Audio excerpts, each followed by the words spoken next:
Olá, tudo bom, doutor Gilmar? Rodrigo, sejam todos bem-vindos.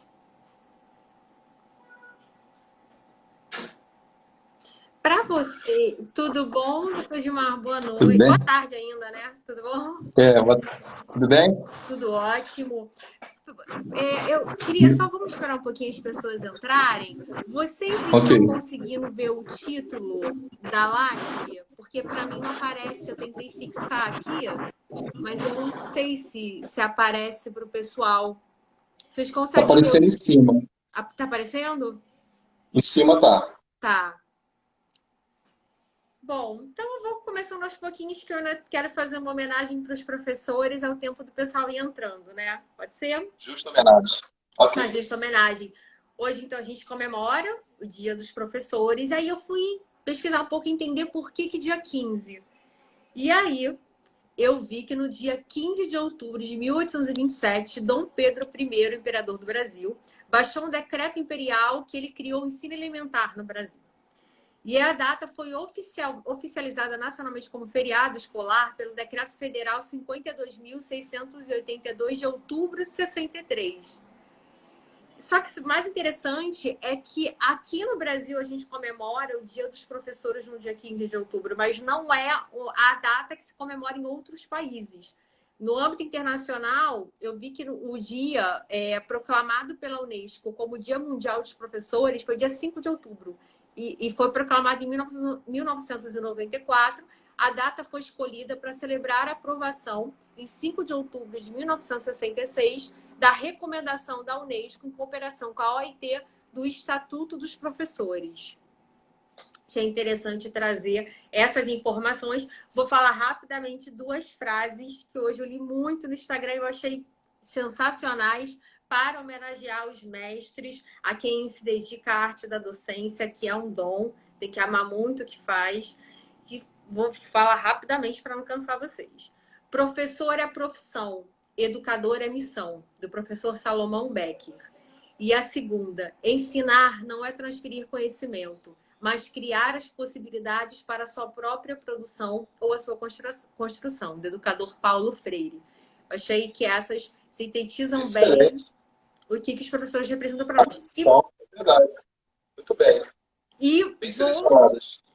Sim. E vou rapidamente para finalizar, porque eu sei que a gente tem muita coisa boa para conversar. E é muito bom você ter aceito esse convite. Eu sei que você vai tirar muitas dúvidas nossas, vai ser excelente. Mas só para finalizar, eu queria fazer uma breve homenagem para as professoras da minha família, as minhas avós materna e paterna, que sempre se dedicaram a esse ofício, a minha mãe, que era professora do ensino infantil, fez faculdade de Direito com todo esforço, filhas pequenas, depois fez mestrado em Direito, se tornou professora universitária, se tornou coordenadora e sempre foi um exemplo para mim de profissional, de mulher, uma mulher independente, uma mulher empoderada. Então, estou falando isso tudo para dizer, mãe, te amo. Você é maravilhosa. Parabéns pelo seu dia. Você nasceu professora. E essa não é uma homenagem não só para minha mãe, mas todas as mães de família, todas as mulheres batalhadoras desse Brasil e os professores também, né, Gilmar? Tava na veia, tava na veia. Bom, dito isso, feitas essas homenagens, vou parar por aqui, senão eu vou me emocionar. Vamos para o tema da live. As top 5 ferramentas de efetividade da execução. Nós escolhemos as 5 melhores, as 5 mais efetivas, mas tem inúmeras outras.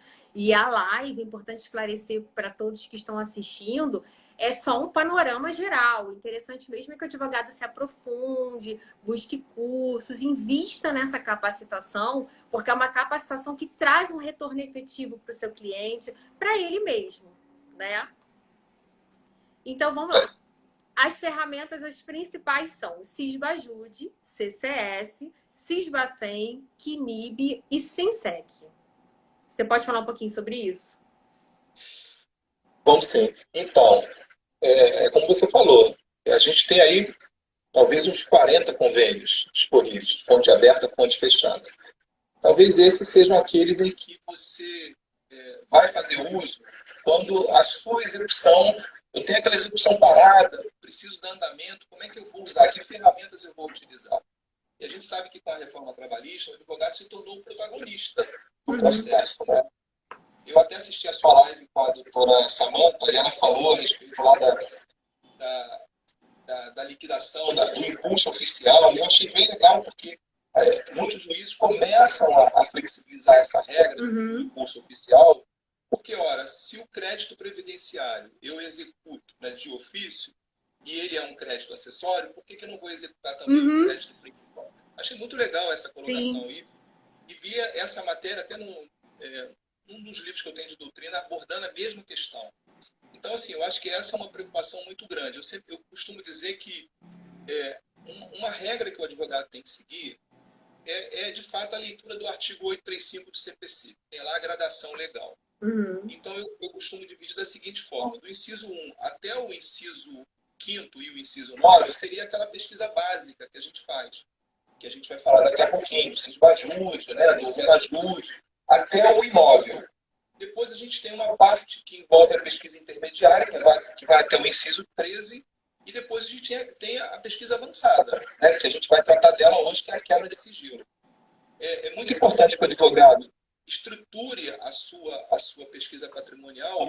Os colegas têm falado muito isso, montando um dossiê que começa lá com a análise do contrato social, a entrevista com o seu cliente, se a empresa está em atividade, para poder construir o seu raciocínio, né, e, se for o caso, formular os seus requerimentos. Acho que é importante mencionar, antes da gente entrar efetivamente aí nas ferramentas, é que a gente está tratando de algumas ferramentas, levando em consideração que a gente já chegou no estágio em que realizamos e o juiz deferiu a desconsideração da personalidade jurídica. As suas outras formas, né? Direta, indireta, expansiva, que a gente vai falar um pouquinho lá no Tratado do CCS, porque é a parte inicial, né? Eu acho que isso que é importante tratar nesse primeiro momento. Doutor Gilmar, você teria um fone? Porque eu acho que o som não está muito legal. Tá bom? Tá. É isso? Peraí, deixa eu vou pegar ele aqui, peraí. Tem que pegar. Enquanto o doutor Gilmar foi pegar o fone, eu vou mandar um beijo aqui. Doutora Luciana, obrigada por assistir. Doutor Rodrigo, sempre presente. Doutora Amanda, obrigada a todos vocês por estarem prestigiando. Eu só vou relembrar esse rol que o doutor Gilmar falou do artigo 835, só para vocês conseguirem acompanhar o raciocínio dele. O 835 do CPC de 2015, ele estabelece que a penhora observará preferencialmente a seguinte ordem. Inciso primeiro, dinheiro. Doutor Gilmar, eu só estou dando um panorama geral do artigo 835 para facilitar o pessoal para acompanhar. Que você mencionou que seria importante seguir aquela lista. E a verdade é que nós, advogados, às vezes já indicamos lá uma penhora de bem imóvel e às vezes não passamos por uma penhora de veículo. E é interessante fazer essa observação. Então, só estou relembrando, pessoal, o que diz o artigo 835. Que é em dinheiro, títulos da dívida pública da União, Estado, Distrito Federal em cotação e mercado, títulos e valores mobiliários com cotação e mercado, veículos de via terrestre, bens imóveis, bens móveis em gerais, semoventes, navios e aeronaves, ações e cotas de sociedades simples empresárias, percentual de faturamento da empresa devedora, pedras e metais preciosos, direitos aquisitivos decorrentes de aliança fiduciária e outros direitos. Pode prosseguir. Ok, melhorou o som? Melhorou. Tá melhor o som? Melhor, então tá bom. Obrigado, porque isso é importante, Abessa. Eu sempre esqueço de pegar o fone. Então, a gente vai tratar, então... posso começar com o Cisbajude, que é o principal? Antes da gente entrar no Cisbajude, você mencionou uma coisa uma situação muito importante para os advogados observarem. Muitas vezes, eles já começam usando várias ferramentas ou pedindo para que o juiz pesquise em algumas ferramentas sem antes fazer o incidente de desconsideração da personalidade jurídica. Então, acaba se gastando uma munição, entre aspas, contra a reclamada, e muitas vezes a reclamada está inativa, ou não é a ferramenta adequada para você efetivar a execução. Então, já que você vai tratar das ferramentas, eu vou fazer um panorama bem rápido do IDPJ, bem prático mesmo, para a gente não perder tempo e poder trabalhar bem essas ferramentas. Antes da reforma trabalhista, a reforma trabalhista foi promulgada com a Lei 13.467 de 2017, e antes o juiz poderia atuar de ofício, e era muito comum aquele despacho da homologação intimando para pagamento em 48 horas ou aplicação subsidiária do CPC em 15 dias, sob pena de já dali entender pela desconsideração da personalidade jurídica e remanejar a execução para os sócios. Contudo, o advogado, como você bem falou, ele passou a ser o protagonista do processo, já era, mas passou a ser mais ainda em fase de execução, já que o juiz não poderia mais agir de ofício, exceto que se entende que em alguns casos, em razão do ius postulante, o reclamante sem advogado, e aí o juiz poderia ter essa atuação. Mas, enfim, a reforma trouxe essa modificação e os advogados passaram a ter que buscar muito mais, entender essas ferramentas, saber de fato essa correlação entre a atividade da empresa e qual o convênio que ele poderia solicitar. Enfim, foi incluído na CLT o artigo 855-A, que faz referência à aplicação dos artigos 133 a 137 do Código de Processo Civil, que disciplina o IDPJ. Um pouquinho depois da vigência da reforma trabalhista, eu só estou fazendo esse panorama, porque se o pessoal está entrando, até para poder entender o estágio da live. E aí teve o IDPJ, ele passou a ser autuado de uma forma autônoma. Os advogados estavam muito confusos, o tribunal como é que seria? Seria por mera petição? Seria incidental? Não seria incidental? Na prática, cada juiz fazia de uma maneira e era uma confusão. Então, eu entendo que para fins de segurança jurídica e para uma procedimentalização, a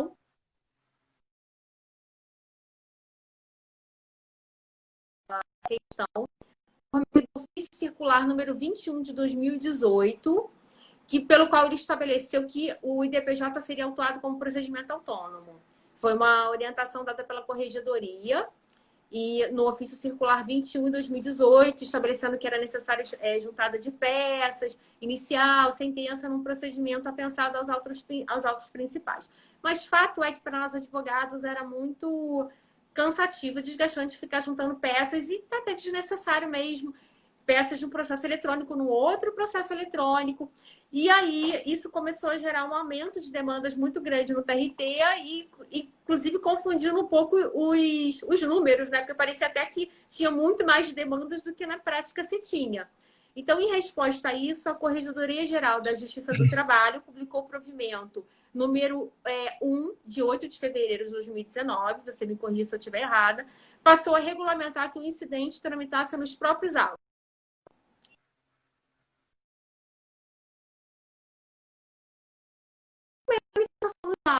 E isso traz uma celeridade, traz uma economicidade, e foi muito bom. Doutora Isabel Belinha, obrigada por assistir, entrou. Gilmar, passa a bola para você, que eu já estou falando demais. Vamos lá, Cisbajude.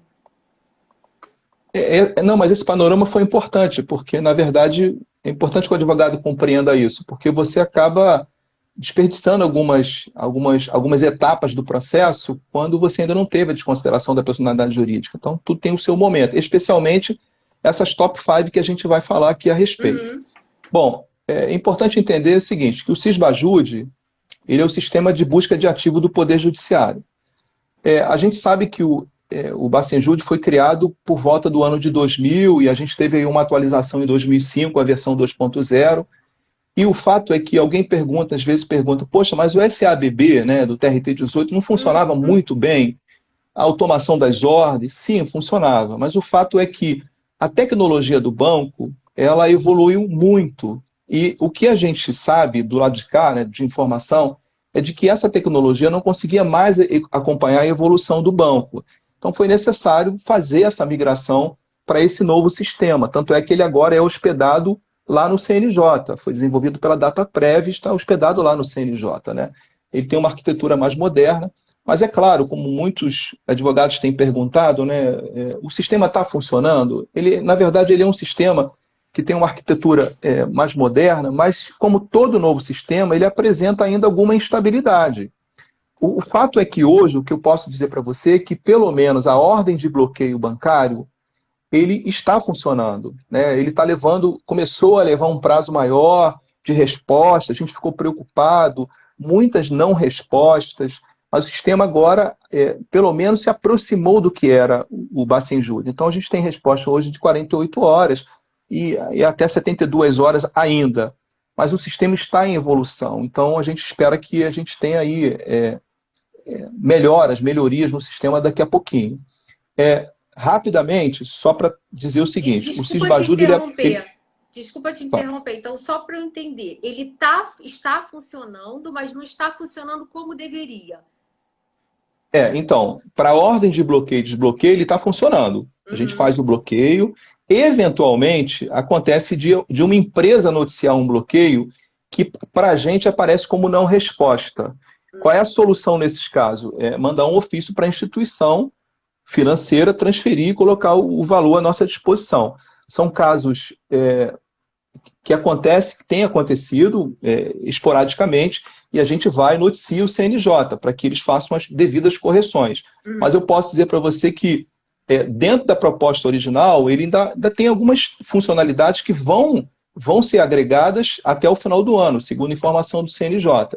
Mas para a tarefa básica, que é bloqueio e desbloqueio, o sistema funciona. Totalmente 100%? Ainda não, mas já está funcionando com prazo de resposta de 48 e 72 horas. Mas o módulo de afastamento que a gente vai falar, esse já estava funcionando, porque é um módulo separado, e continua funcionando hoje ainda, tá? Só para poder ficar clara essa questão. Então, Osmar, antes do sistema Bacenjude, ele era automatizado e agora ele passou a ser manual. Também tem essa questão, né? A gente tem que alimentar as ordens manualmente. Na verdade, eu copio dados do processo. O que aconteceu com o sistema foi que as ordens de 2019 e 2020 já foram migradas para o Sisbajud. 2018 não foram migradas. Então, por exemplo, a minha vara, a gente tinha mais de 500 processos no SABB, né?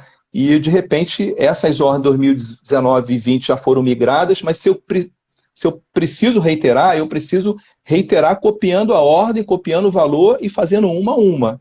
Isso ainda é um retrabalho. A expectativa é que a teimosinha seja implantada o quanto antes.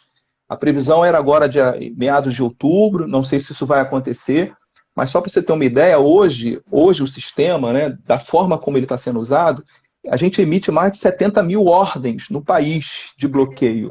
Então imagina quando a teimosinha, por dia, tá? Imagina quando a teimosinha começar a funcionar, né? Que a gente espera que aconteça a qualquer momento. A previsão do CNJ é que o sistema fique até um pouco melhor, que ela rode diretamente durante 30 dias. Ou então que me permita escolher, eleger uma data, por exemplo, eu sei que a arrecadação da empresa acontece todo dia 20, então eu quero que o sistema faça o bloqueio a partir dessa data. Essas são promessas que virão até o final do ano. E a teimosinha, a gente espera que venha ainda esse mês e resolva esse problema, que o SAB, para a gente, era um amor eterno, né? Saudade do SAB nosso. Mas não tem jeito. Ela promete fazer o que o SAB fazia, é isso? Isso, e um pouco mais. Um pouquinho mais do que o SAB. Eu vou deixar lá a ordem rodando durante 30 dias seguidos. Porque o SAB era sistema automatizado, porque a cada 48 horas eu tinha que ir lá apertar o botão e reagendar. A promessa é que a teimosinha nem isso seja necessário, né? A vantagem do SAB era que se eu faço um bloqueio de 10 mil, ele encontrou 5 mil numa conta, ele automaticamente renovava a ordem pela diferença.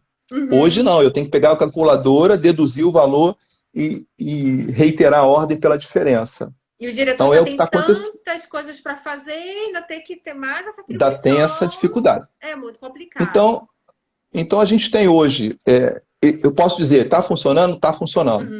Posso pedir bloqueio de ativos financeiros?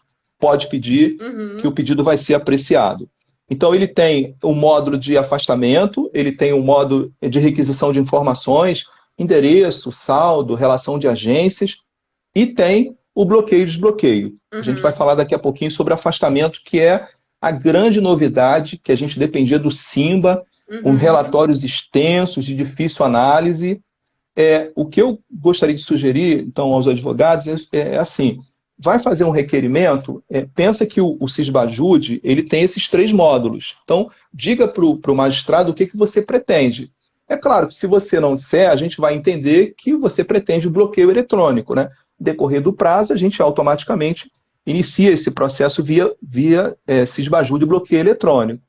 Mas se você pretende avançar na sua execução e atingir o afastamento de sigilo bancário, então seja específico em relação a isso, que a gente vai falar sobre essa questão.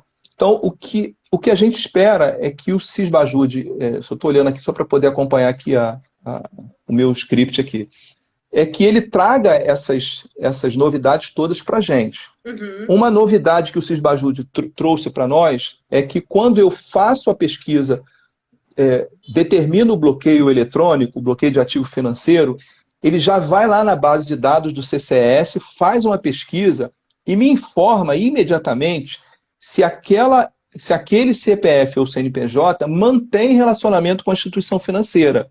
Porque se ele não mantiver ou não mantém relacionamento, ele vai dizer para mim, olha, não tem relacionamento. Então, o que eu vou fazer? Eu vou excluir essa pesquisa. Então, eu ganho tempo no prazo de resposta e vou prosseguir em relação aos demais. Isso já está funcionando e está funcionando perfeitamente.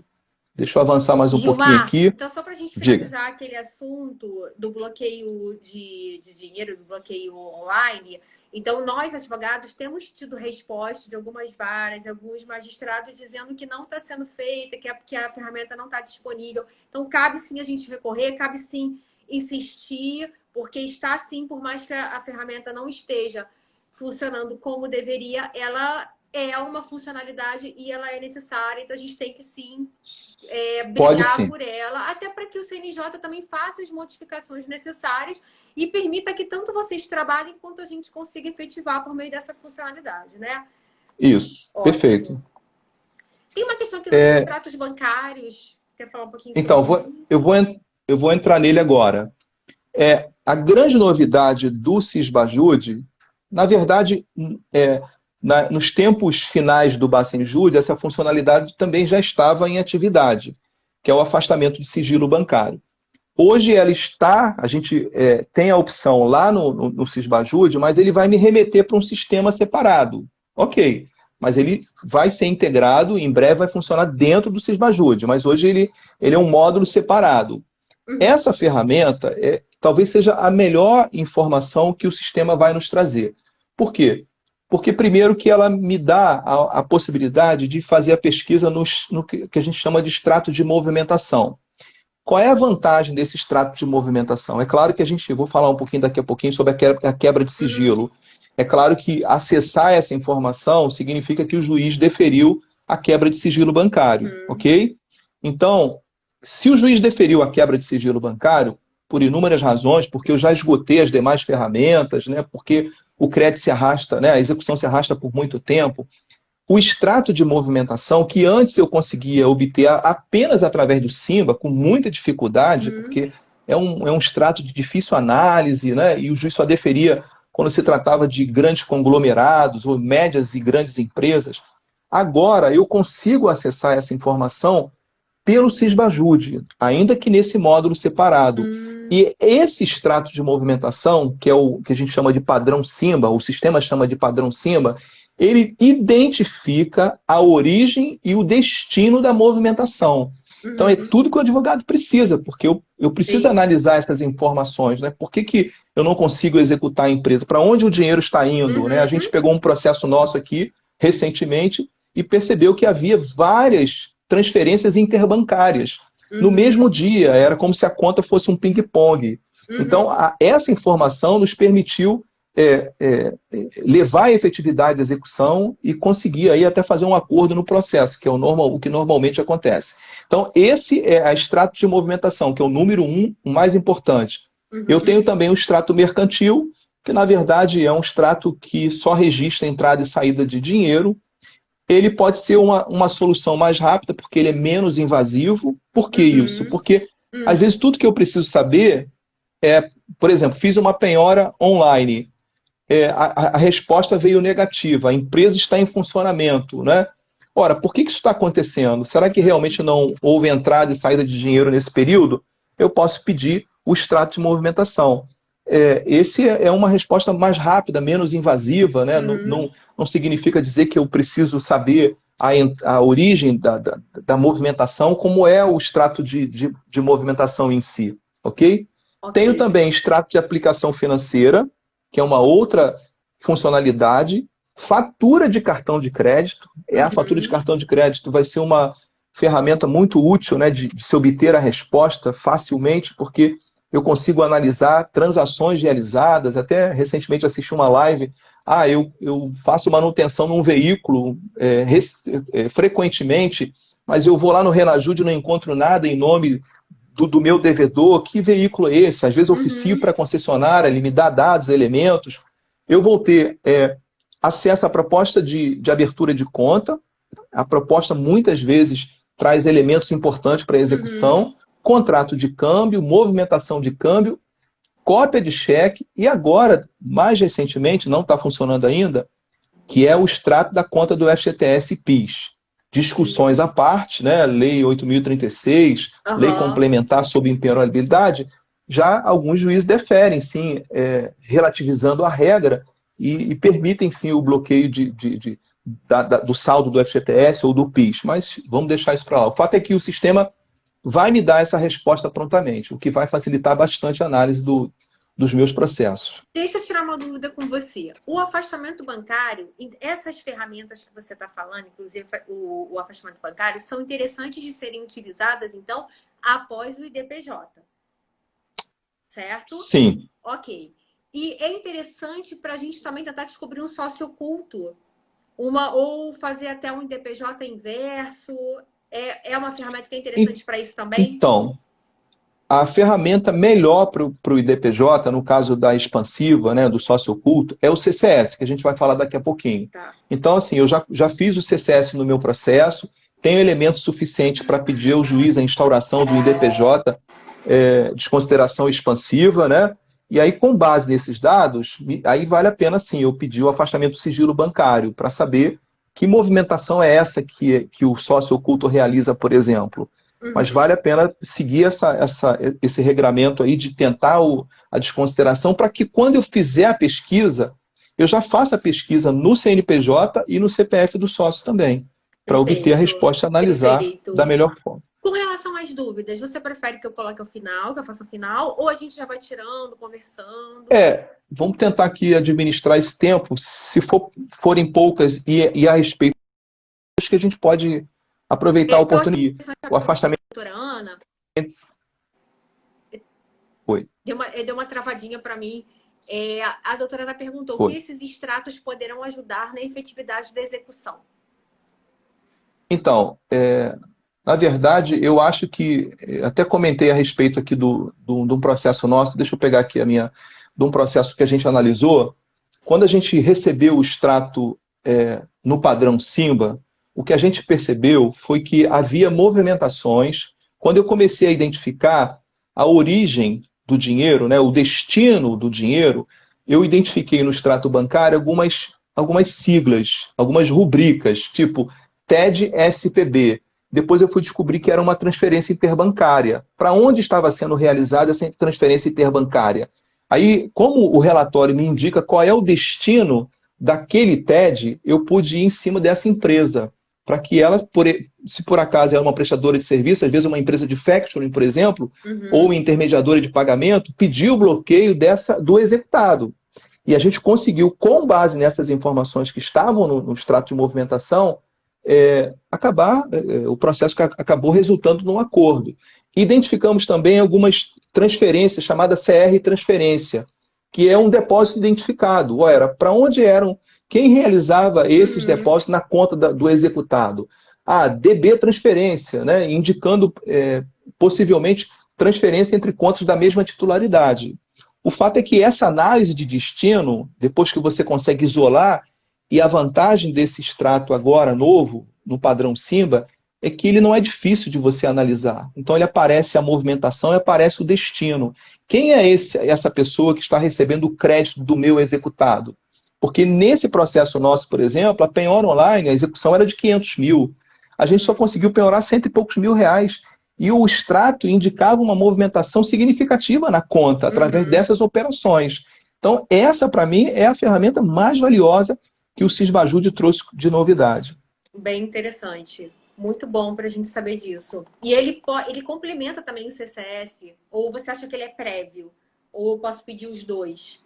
Eu sempre acho que você deve Ah, pedir depois do CCS, porque no CCS você vai ter elementos para instaurar, se for o caso, o IDPJ no sócio oculto, e aí quando eu fizer a análise, eu faço a análise do CNPJ e do CPF também, porque senão o juiz só vai deferir a pesquisa no CNPJ, entendeu? No meu caso, eu nem cheguei a instaurar um incidente, quer dizer, na verdade instauramos, mas esgotando essa pesquisa no CNPJ, a gente conseguiu fechar a execução tranquilamente com um acordo.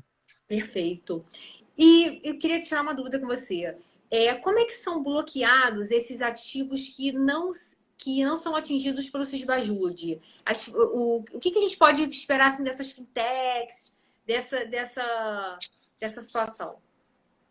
Então, a gente hoje já tem algumas fintechs. Na verdade, qual é a regra, né? A gente tem que primeiro sempre pensar assim, qual é a natureza, qual é o serviço prestado pela fintech. Então, se eu tenho uma conta de pagamento, se ela oferece conta de pagamento, então hoje eu já consigo pegar no pagamento, no Financeira, PayPal, Mercado Pago, PagSeguro. Isso entra normalmente hoje no atual Sisbajude, tá? Então, sem problema nenhum. O grande problema é quando eu tenho a intermediadora de pagamento. Algumas intermediadoras de pagamento, então, por exemplo, permitem ao executado que ele abra uma conta junto à intermediadora de pagamento. E, ora, se a conta está em nome de um terceiro, o Sisbajude não vai pegar essa conta. Então, nessas situações, talvez o melhor caminho seja, se eu consigo descobrir, não, ele presta serviço, eu consegui obter essa informação. Por exemplo, no extrato lá do padrão do Simba, padrão Simba, se eu consigo observar que eu tenho lá alguns TEDs sendo realizados para essa intermediadora, eu vou em cima da intermediadora. Porque provavelmente eu vou conseguir bloquear o crédito do meu executado perante a intermediadora. Então, o que aconteceu que a gente vai ter agora uma evolução significativa? A regra básica, até assisti uma palestra recentemente agora sobre isso, dizia o seguinte, que a regra básica se a fintech possui mais de 500 mil contas ativas, ela precisa estar no CCS. Então, se ela está no CCS, ela vai aparecer no Sisbajude, porque o CCS alimenta, o cadastro de cliente do sistema financeiro. Só que agora, com a entrada do Pix, muitas empresas que têm menos clientes do que 500 mil contas se interessam por fazer essa transação. E é provável que essa mudança traga outras fintechs também. A gente tinha aí no mês de março 50 aguardando, 47, 50, aguardando a autorização do Banco Central para funcionar como instituição financeira.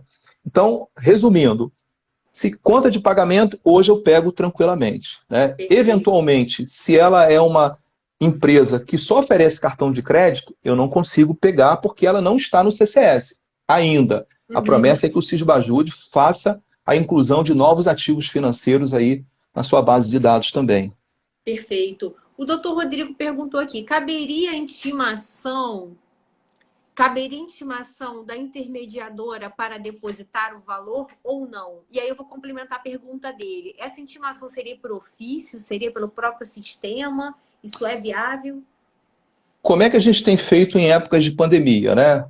A gente tem feito muita coisa com ofício. Várias instituições financeiras informaram aí os ofícios de contato. Então, eu acho sim que é possível. Foi o que a gente ia fazer no nosso processo aqui, que houve o acordo, porque a gente observou, analisando o extrato, a movimentação para essa, por exemplo, intermediadora de pagamento, a gente conseguiu obter o endereço dela, eram 5 intermediadores de pagamento, e aí a gente ia fazer o quê? Despachou nesse sentido. Vamos oficiar para que ela bloqueie o valor e coloque à disposição do juízo. Pode ser feito hoje, pode ser feito por ofício, às vezes a gente consegue encaminhar. Se não, no TRT1, a gente pode encaminhar pelo e-Carta também, que está funcionando, no nosso caso aqui no TRT1 da primeira região. Então, vamos falar sobre CCS, que é uma Bom, ferramenta... CCS é uma ferramenta valiosíssima. Sim. Por quê? Porque é o cadastro de cliente do sistema financeiro nacional, né? É claro que o CCS ele não apresenta o saldo das contas, mas o que é importante do CCS é que ele me traz os dados das pessoas físicas e jurídicas, que a gente chama de BDV, Bens, Direitos e Valores. Quando eu analiso os dados do CCS, eu consigo identificar que bem, direito e valor é esse. Pode ser uma conta corrente, uma conta poupança, uma conta pagamento. E o CCS me identifica qual é o banco, qual é a agência, qual é o número da conta, tudo que eu preciso. Sim. Claro que vamos sempre pensar assim, o CCS é a base do Sisbajude. Então, se você está no CCS, em regra, eu vou conseguir pegar você lá no Sisbajude. Uma coisa que eu queria chamar a atenção dos advogados é que, às vezes, quando ele vai analisar o extrato do CCS, né, que o CCS responde para a gente, que, na verdade, está vinculado também ao Banco Central, é que lá vem a identificação de BDV outros. Então, toda vez que você vir essa rubrica outros, você vai lembrar que isso se refere a ativos financeiros, investimento e depósito a prazo. Por quê? Porque pode ser que, quando eu fizer lá o Sisbajude, ele vai aparecer, porque ele está no CCS e vai aparecer lá.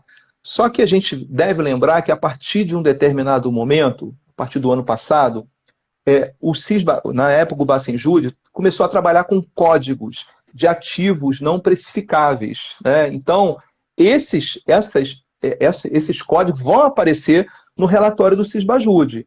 Eu estou falando isso porque pode ser que tenha passado despercebido e a vara tenha, por exemplo, desbloqueado. E você vai insistir que esse valor tem que ser bloqueado. Até porque, como ele apareceu no CCS, em última análise, eu posso pedir para oficiar o banco, porque eu sei qual é o banco, sei qual é a agência, sei qual é a conta, para que ele bloqueie aquele ativo financeiro. Isso, em regra, não é necessário, porque ele vai aparecer lá no Sisbajude. Ok? Então, por que o Sisbajude, o CCS é importante?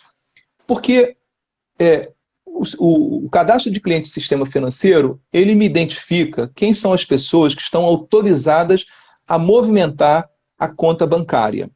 Então, vamos pensar assim, o que autoriza alguém movimentar a conta bancária se ele não é sócio da empresa?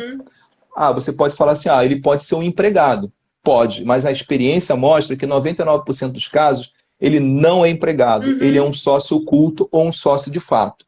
Sim. Qual é a análise que eu faço? Eu vou lá, pego o contrato social, por isso que a gente falou do dossiê integrado, começando pelo contrato social, eu verifico quais são os atuais sócios que figuram no contrato social e comparo com a movimentação do CCS.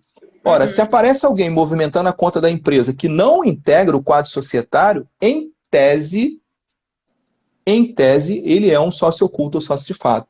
Elementos para eu pedir o quê? Desconsideração expansiva.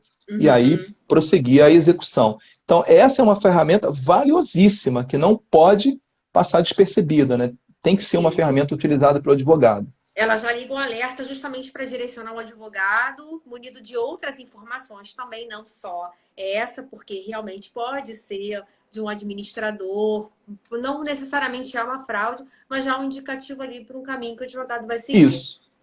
A gente tem um convênio chamado CAGED, né? Na verdade, que me permite saber, a pessoa que aparece ali movimentando a conta é empregada da empresa? O CAGED vai me dizer. Então eu posso cruzar a informação com o CAGED, mas isso eu honestamente nunca vi. Encontrar alguém que movimente a conta e que seja empregado da empresa, mas também pode acontecer. O CAGED vai afastar. Sim, perfeito. E até alguns documentos que você consegue em outros processos que demonstram que aquela pessoa não é uma mera administradora, não é um mero funcionário. Os poderes que tem, até mesmo dependendo da procuração que tenha com amplos poderes dos sócios, você já verifica ali que ele praticamente está esvaziando totalmente o poder dele societário e está delegando tudo. Você está delegando tudo, ele está equiparando essa pessoa com os mesmos poderes dele. Né? A gente vai falar no finalzinho, em relação a isso que você comentou, que é o último convênio que a gente vai tratar, que é o Sensec. O Sensec fala sobre isso, né? Ele permite identificar alguém que passou, fez uma procuração, otorgou poderes para que uma outra pessoa movimente a conta, né? Isso é uma coisa importante também. Eu consegui uma desconsideração expansiva tem umas 2 semanas dessa maneira. Eu juntei toda a documentação, anexei a procuração com amplos poderes irrestritos. Um sócio que delega, que outorga poderes irrestritos para um mero funcionário. E aí, entre outras provas que somavam a isso, e foi deferido. Bom, e como ficam os planos de previdência privada, Gilmar, nesse cenário todo? Então, por hora, a gente tem que pensar assim, a regra básica, para a gente não errar mais, o, o Cisbajude só pega o que está no CCS. A SUSEP não está no CCS, não tem cadastro de relacionamento bancário. Então, eu não vou conseguir fazer o bloqueio através do Cisbajude. Aí eu me valho do velho e antigo ofício. É Uhum. necessário que eu determine, que eu faça, peça ao juiz que faça um ofício. Até agora, recentemente, eu obtive até uma informação de primeira mão que vou passar para vocês aqui, porque até então, a gente, na minha vara, por exemplo, a gente só oficiava a CNSEG, Confederação Nacional de Uhum. Seguradoras. Sempre deu certo, sempre funcionou. Recentemente fizemos alguns bloqueios de plano de previdência privada, PGBL, junto à Caixa Econômica, porque assim, eu faço ofício à CNSEG, o endereço está lá no Google tranquilamente, a vara faz isso, né, faz um ofício, o CNSEG dispara para as instituições e as instituições respondem ao juízo colocando à disposição o valor do PGBL e VGBL. E a discussão se ele é Uhum. penhorável, se não é penhorável, é uma outra coisa, né? Cada juiz Sim, entende de uma forma diferente. sim. Mas o fato é que, nesses casos, eu também posso, pelo que eu soube recentemente, eu nunca mandei ofício para a SUSEP, porque para mim o SUSEP é Uhum. órgão de fiscalização. Sim. Mas na palestra que a gente assistiu recentemente do sistema, ela disse que a SUSEP também faz isso. A diferença é que a Uhum. SUSEP reúne todas as respostas e Uhum. ela própria encaminha para o juízo. Então, CNSEG ou CNSEG Uhum. ou SUSEP não, CNSEG ou SUSEP, Ou SUSEP. eu vou conseguir obter a resposta. Perfeito. E com relação ao terceiro convênio, Cisbacen, o que é o Cisbacen? Tainá, o Cisbacen é o xodó de todos. É. Pouco conhecido ainda. Aham. Digo isso, inclusive, pelos colegas. Pouco conhecido ainda. Mas me parece, e você me corrija se eu estiver errada, que o Cisbajude ainda é desconhecido de vários diretores e dos servidores, mas não por culpa de vocês, porque me parece que não foi um dado assim um curso, foi realmente uma orientação, é isso mesmo? Na verdade, assim, a gente, quando teve que implantar o Cisbajude nas varas, recebeu a informação que um Uhum, belo dia ele ia sair do ar, ele ia entrar no dia 8 de setembro, e a gente começou a correr atrás das uhum, informações. Até o final do mês de setembro, o Cisbajude apresentou muita inconsistência, né? E a uhum, gente teve muita dificuldade, motivo pelo qual alguns juízes resolveram uhum, aguardar a estabilidade do sistema. Vamos aguardar por mais 30 dias. Mas uhum, essa correção começou a acontecer no início de outubro. uhum, Então, assim, quem começou a trabalhar, ainda que com essas inconsistências, saiu na frente, né? Então, uhum, hoje a gente troca informações com os colegas, muitos colegas perguntam, como é que eu faço? Faz assim, olha, é desse jeito. Mas o fato é que o sistema não tem muita complexidade, né? uhum, Claro, a não ser na questão do afastamento de sigilo bancário, você tem que, né? Tem alguns detalhes importantes ali. Mas ele funciona, ele está funcionando perfeitamente, e os colegas começam agora, a partir da utilização dele, começam a ter contato com a ferramenta, entendeu? Mas o Cisbacen, que é uma ferramenta valiosíssima, uhum, não é um convênio efetivamente. E a gente começou a conhecer o Cisbacen praticamente agora com a pandemia. Por quê? Um belo dia a gente recebeu um malote digital, que é uma ferramenta interna nossa de comunicação, né, nacional, com os cartórios, inclusive, o Banco Central informando um protocolo eletrônico de comunicação com eles. uhum, Ok, beleza, porque só para lembrar, né, em algumas situações, só para lembrar, administração de consórcio, a gente também não está não está no CCS, então não está no Cisbajude, não estava no Bacen. Como é que a gente fazia? A gente mandava ofício. Algumas contas de pagamento que não estavam ainda, a gente mandava ofício. O que a gente descobriu é que eu posso fazer isso usando esse protocolo eletrônico. Porque o uhum, Cisbacen é o sistema de informações do Banco Central. O que ele faz? Ele reúne toda a informação financeira do país e alimenta essa informação numa base de dados chamada SCR, que é Sistema de Informação de Crédito. É política financeira do país, política monetária do país. Então, observa que interessante. Qualquer transação que o cliente faça com a instituição financeira, pode ser uma operação de crédito, financiamento, aval, fiança, essa informação vai aparecer nessa base de dados. E, por conseguinte, no Sisbacen, que não tem nada a ver com o Sisbajude. É algo totalmente diferente. Quais são as instituições, olha que interessante, que devem prestar informação ao Sisbacen? Agência de fomento, as factoring, por exemplo, associação de poupança, BNDES, bancos comerciais, bancos de câmbio, Caixa Econômica e várias outras instituições de pagamento. Qual é a lógica, portanto? Se eu tenho alguma instituição que hoje não é alcançada pelo Sisbajude porque não está no CCS, então qual vai ser o caminho? Eu vou usar o Sisbacen. De que forma? Vou fazer um ofício para o Banco Central, para que o Banco Central dispare para todas as instituições financeiras o comando de bloqueio em relação àquele CPF ou CNPJ. E olha, eu vou te falar, funciona. Começam a surgir resultados. Por quê? Quais são aqui? Olha, a gente tem aqui, além de todas essas, as atividades que são registradas no SCR. Empréstimo, financiamento, adiantamento, operações de arrendamento, coobrigação. E aí vai, a lista é muito grande. Como é que o Bacen faz isso? Porque antigamente, como é que a gente teria que fazer? Fazer um ofício para cada uma das instituições financeiras. Agora, eu mando para o Bacen, pelo Sisbacen, um único documento pedindo para que seja feito o bloqueio diante das instituições financeiras. O Bacenjude dispara isso. Eu, por exemplo, não preciso nem identificar quais são os agenciadores de pagamento, quais são as instituições financeiras, porque a ordem segue de forma restrita. Isso foi descobrindo usando a ferramenta, porque a gente começou a identificar e o Bacen, aí a gente olhou o modelo de disparo do pedido de bloqueio. O Bacen fazia assim, a todas as instituições financeiras.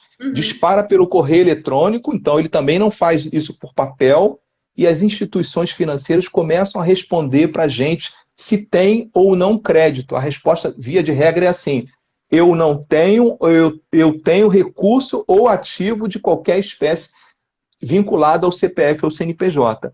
E a gente começa a receber resposta. Então, usem essa ferramenta, né? Solicitem ao juiz. Se eu tenho uma execução parada, vou fazer uso do Sisbacen para efetivar aí a minha execução. Perfeito isso que você falou agora. Se nós tivermos uma execução parada, que é o que está acontecendo nesse momento em algumas execuções, em razão da impossibilidade de cumprimento de mandado pelos oficiais de justiça, ou algumas varas que entendem que não pode fazer esse bloqueio online nesse momento, enfim, de N formas, está parado por algum dos motivos, é muito interessante que a gente ative essa ferramenta. E esse crédito que é detectado é o crédito, um dinheiro em conta, uma poupança, qualquer valor que tenha disponível numa instituição financeira, seria isso?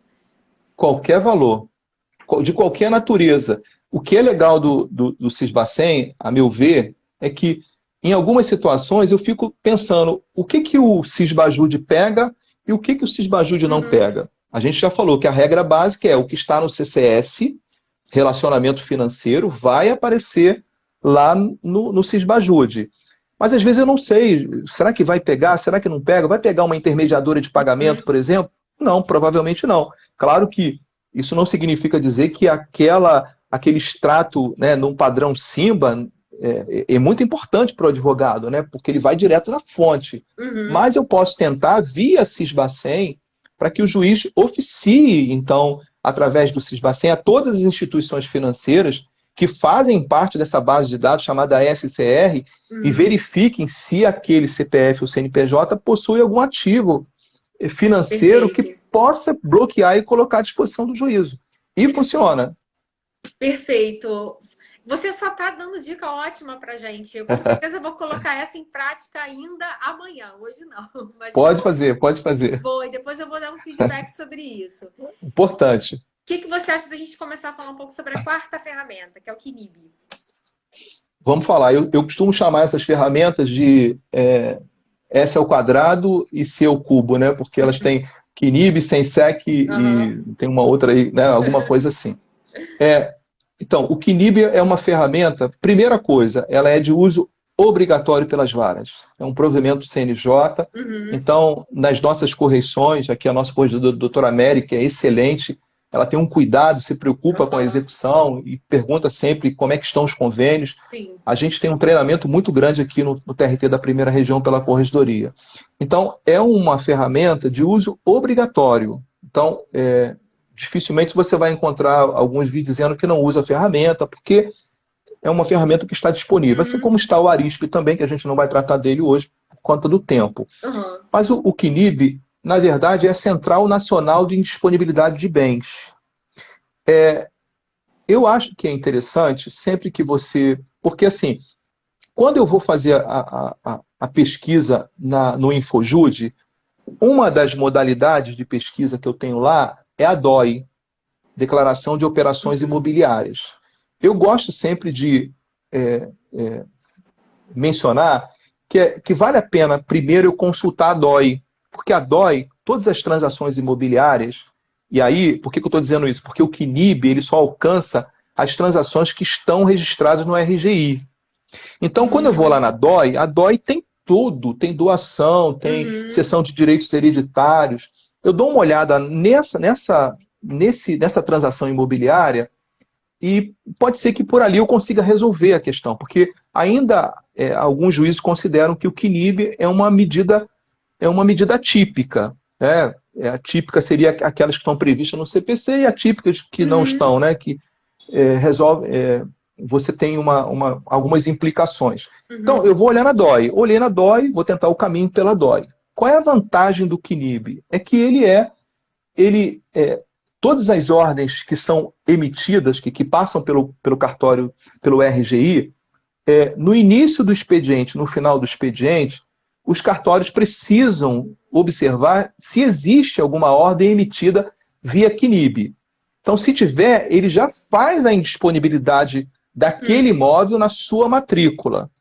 Por que essa informação é importante? Está lá no provimento 39 de 2014. QNIB não é para rastrear bens, não é ferramenta de consulta. Apesar do que, ele tem lá um módulo de consulta. Deixa eu acompanhar aqui o horário para poder... Faltam 8 minutinhos. Você Tá. falando isso, eu me lembrei, advogado é fogo, né? Você faz a live, você tá falando, eu tô lembrando de um caso. Eu tive um despacho desse semana passada, que a magistrada respondeu que QNIB era uma ferramenta de consulta e por isso que não poderia fazer o que eu pedi em relação ao QNIB, enfim. Mas pode Ela continuar. o QNIB me permite fazer uma consulta de algum imóvel que esteja indisponível. Então eu Uhum. vou lá e consulto. Pode ser, por exemplo, nessa situação que eu identifique que numa outra vara esse processo já está em fase adiantada. Então eu vou lá, Uhum. peço reserva de crédito. Mas assim, vamos Entendi. pensar que uma coisa que a gente não pode lembrar, não pode esquecer, é que a prelação ela se faz sempre com a penhora, não é com a Sim, indisponibilidade. sim, Então o advogado precisa ter cuidado com isso. com certeza. Essa ferramenta ela é muito, muito útil, por quê? Porque ela previne a perpetração de fraude, Uhum. evita dilapidação ou desvio do patrimônio. Então eu vou na origem e faço na matrícula do imóvel a gravação da sua indisponibilidade. Uhum. Essa é uma ferramenta tão poderosa que, ainda que você não tenha imóvel, se você adquirir no futuro, o seu imóvel que você vai adquirir no Uhum. futuro já nasce com gravame de indisponibilidade. Então, assim, eu preciso ter muito cuidado também, enquanto vara do Sim, trabalho, sim. porque as partes fazem acordo e, né, eu preciso Uhum. tirar essa indisponibilidade do processo. Então, mas normalmente, quando você faz a indisponibilidade e o devedor, por exemplo, começa a pensar em se desfazer dos seus bens, ele corre para fazer um acordo, porque o imóvel dele está indisponível.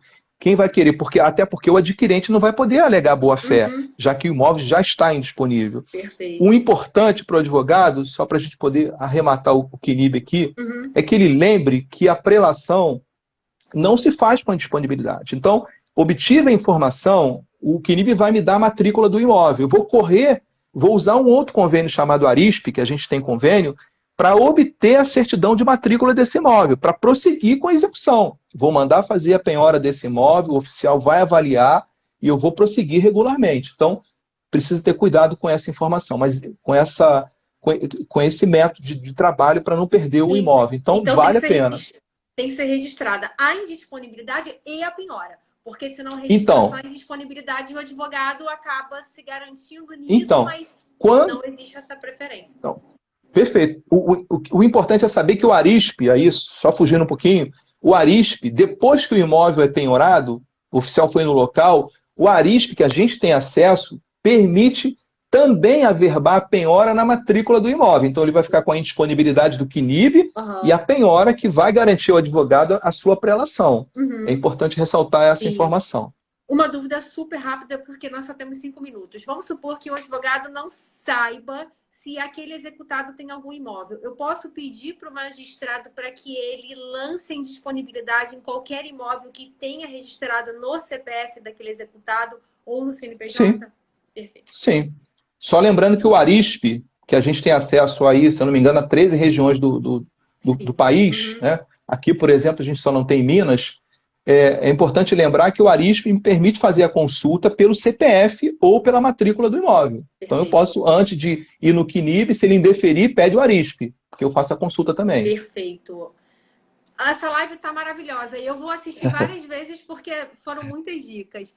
Bom, vamos para a quinta e última ferramenta das Top 5. Sensec. O que é a Sensec? Então, o Sensec é um convênio que a gente tem, algumas varas correram atrás e hoje tem acesso a essa ferramenta, é a Central Notarial de Serviços Eletrônicos Compartilhados. Eu até fiz um post lá, né, sobre esse tema, então se alguém quiser recorrer, na verdade todos esses aqui eu tenho um post lá no perfil Efetividade e Execução. Faz o merchan do seu perfil, que é excelente, Isma. É muito bom, então, eu vi vários posts hoje, minha vontade de compartilhar todos. A gente tem esse perfil lá na Efetividade da Execução. Se vocês observarem, já estou com 98 publicações, vou bater 100 daqui a pouquinho, né? Sim. E essa informação está lá no Sensec. Então, assim, o Sensec, é só para lembrar que alguma parte dele é de consulta pública. Então, o advogado consegue olhar no Sensec separação, divórcio, inventário. No caso de testamento, ele faz um pequeno cadastro. E essas informações são importantes. Por exemplo, vou dar só um exemplo aqui, né? Às vezes o executado é herdeiro no processo. Ele não faz o inventário judicial, mas faz o inventário extrajudicial. Onde é que eu vou localizar essa informação? Lá no Sensec. As varas têm acesso a essa informação. Eu vou mencionar uma que depende de convênio. As outras vocês têm acesso, que é a Central de Escrituras e Procurações. A gente não tem acesso ao conteúdo do documento. A gente tem acesso à informação, o tipo de escritura, a data da lavratura, o livro, folha e nome das partes. Por exemplo, eu posso pesquisar e saber que o meu devedor tem uma escritura declaratória de união estável, o que pode viabilizar a ampliação do meu polo passivo. Pode ser que eu tenha lá, como a gente mencionou lá atrás no CCS, alguém com amplos poderes, como você mesmo mencionou, e eu vou encontrar essa procuração onde? Lá no Sensec também. Então, às vezes, ele não figura lá no CCS, não está no CCS, mas você vai encontrar uma procuração dele com amplos poderes lá no Sensec. Eu posso também, uma outra situação que eu acho que é legal, o executado pode ter comprado o imóvel, não registrou no RGI, é claro que isso deveria aparecer na DOI, mas vai aparecer lá a transação no Sensec também. Ou então pode ser que ele nem tenha uma escritura, mas tenha só uma procuração com amplos poderes. Vai aparecer aonde? Lá no Sensec também. É uma ferramenta valiosíssima. Excelente. A gente tem 1 minutinho para a live acabar. Várias pessoas estão pedindo aqui. Eu não consigo ler muito bem nessa distância, mas estou vendo aqui que o pessoal pediu que a gente continue. Então já fica o convite para a gente dar prosseguimento, falar de mais ferramentas. Essa live foi uma aula, então parabéns para você também pelo Dia do Professor. Você, com toda essa humildade, generosidade em compartilhar conhecimento conosco. A gente quer mais, a gente quer uma continuação. Obrigada por todos que assistiram. Vamos sim. Eu não vou conseguir falar o nome de todo mundo aqui, então não vou nem falar para não esquecer alguém, mas eu agradeço muito a todos os advogados que nos assistiram, todas as pessoas. Muito obrigada. Essa live vai ficar salva. Assistam, reassistam. Eu vou assistir de novo para fazer várias anotações. E No último minutinho, o Gilmar vai dar um curso agora dos dias 19 aos dias 23, importantíssimo para todos nós advogados. Nós temos que nos capacitar em execução. Não adianta a gente ter um excelente processo de conhecimento, ter uma sentença muito boa e a gente não conseguir executar. A gente tem um papel que, enfim, não é efetivo. Não é efetivo para o cliente, não é efetivo para nós. Então, eu vou postar lá nos meus stories do curso do Gilmar. Vocês entrem no perfil dele, efetividade e execução. Eu vi aqui também o Danilo. O Danilo tem excelentes cursos. Muito obrigada. E eu vou postar lá. Gilmar, vamos ter uma data Só para lembrar que tá? que a gente, no sábado agora, a gente tem a execução estratégica, vai fazer um evento gratuito. Nossa, Acho que a inscrição está aberta ainda, ninguém pode perder, só tem gente boa, ainda tem sorteio fera, do via livro, tendo... né? Do professor Felipe Isso aí. Bernardes. É isso aí. Já eu vou ganhar, não pode eu só me perder. inscrevi, tá? Tá bom, Danilo? Tá ouvindo? Só tem fera, meus amigos lá de cima lá. Sim, eles são ótimos. Tá bom? É isso, Então tá pessoal. bom. Vou finalizar aqui, Gilmar. Muito obrigada mais uma vez. Foi um prazer. Tá? O prazer Tchau, é tchau. meu. A gente marca a próxima. Tá? Tá bom, Tchau. vamos sim, pode ser, pode contar comigo. Tchau. Maravilha.